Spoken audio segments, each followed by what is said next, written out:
What would you say you've learned from that the average person can take with dealing with a grieving person? Because people struggle with that because it's like, okay, it's an awkward time. You're not sure what to say and what to do. What advice would you give, people just on dealing with the average bereaving person? The most important component of bereavement is presence. Mm-hmm. You don't want to say something like, you can always get married again. Sure. You don't want to say, your dad died, but you always got your stepdad. People don't know what to say, then they say the dumbest things in the world.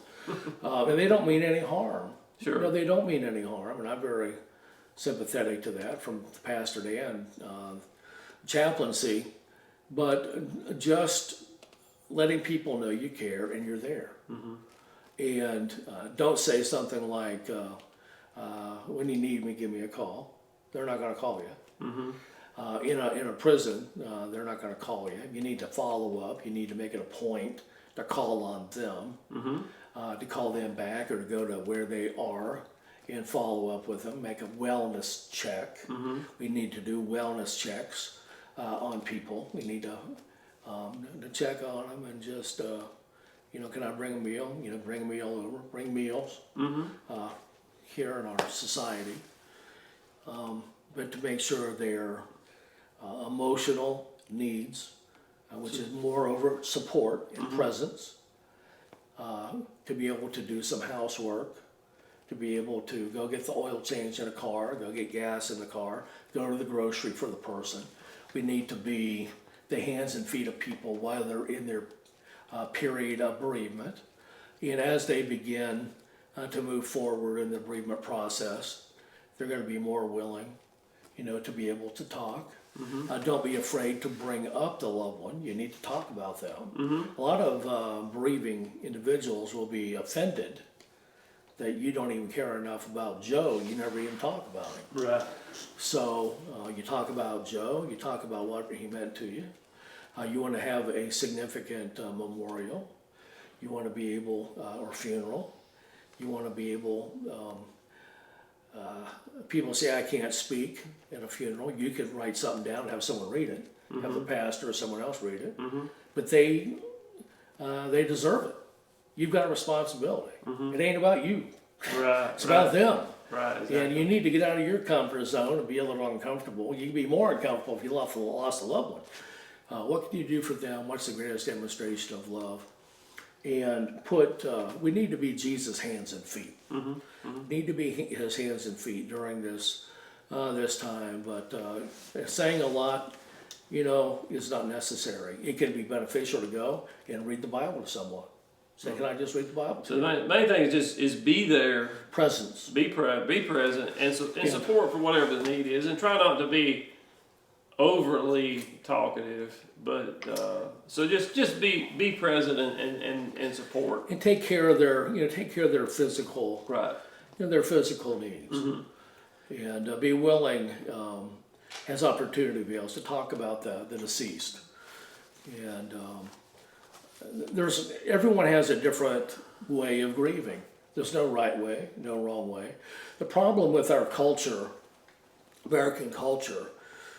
You have a 4-year-old little girl and the puppy gets run over in the street. The first thing parents want to do is we'll go out and get you another puppy and replace it immediately. We need to learn to grieve at a young mm-hmm. age. Mm-hmm.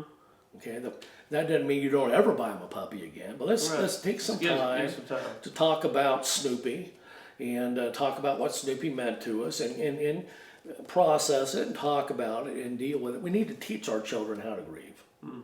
That's as important a training as anything. Mm-hmm. Afraid to take children to a funeral. They need to go to a funeral, and as a preacher, I can say, please come to the funeral, please be quiet. Well, I think except the newborn baby. I think there's a bigger issue in our society. We don't accept death. We don't realize that we're all going there, right? We don't live our lives with death in sight.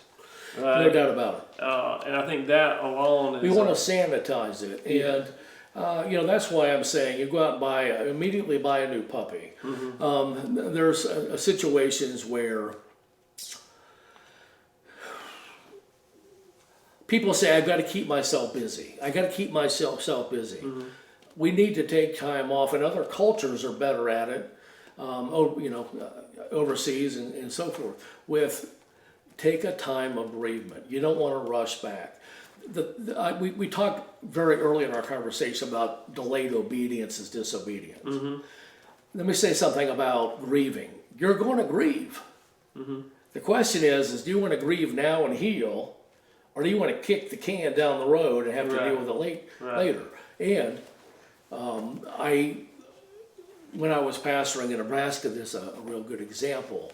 We had a woman who was expecting, and 3 children, I believe, that was hit broadside at 55 miles an hour. Someone ran a traffic light, country road, I think it was a flashing red light. They ran it, hit her broadside, and instantly killed her and the baby she was carrying, and another child.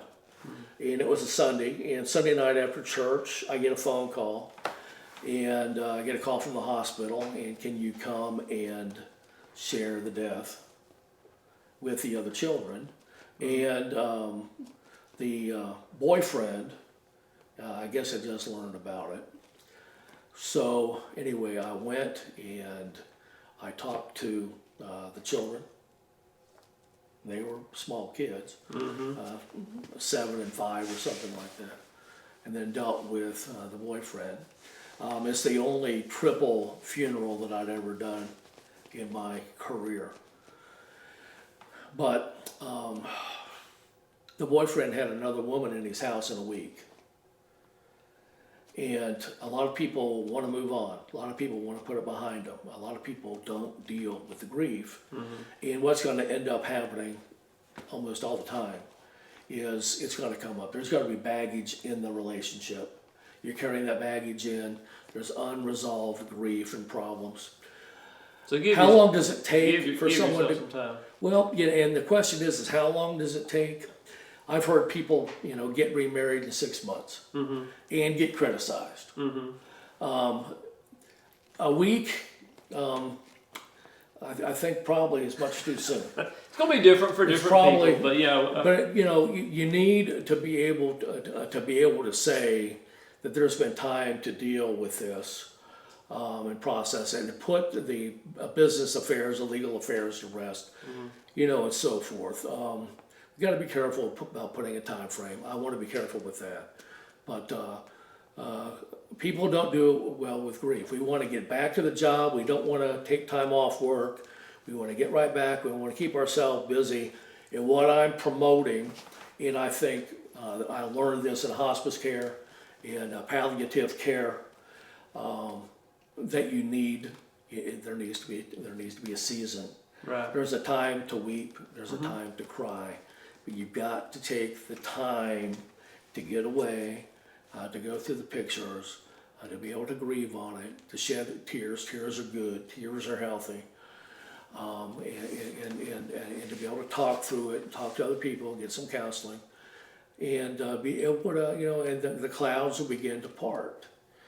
And that's how we properly do it, rather than want to rush back to work, keep our mind off of it, stay busy. That's the American way.